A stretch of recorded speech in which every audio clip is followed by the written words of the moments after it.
I've never actually done this before. So you can do motion link, and I can pick this joint,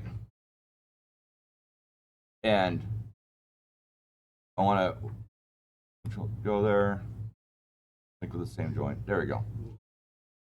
So now the pitch of this is 16, so it's 1/16, and it's first.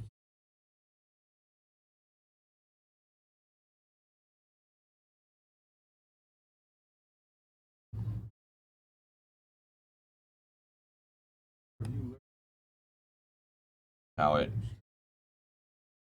doesn't. Of course. So it doesn't work while you drag it. You have to actually grab the dimension. But look, so I must have had the numbers off somewhere.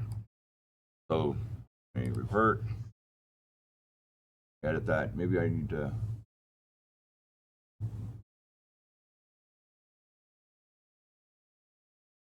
There we go.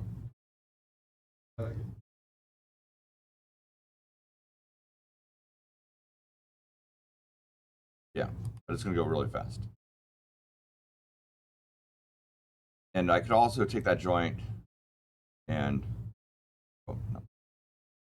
sometimes you can. That's something I'm still. Sometimes you can tell joints to move. Sometimes it doesn't work. So there's an option called drive joints. Right here. If I drive a joint, I pick joint. But maybe because that's cylindrical, I can't drive it.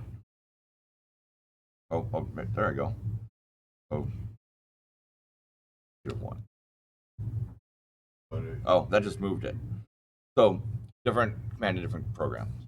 So another program, in Inventor, when you do drive joints, it actually moves the joint, and you can watch it move between two limits, and it'll go back and forth.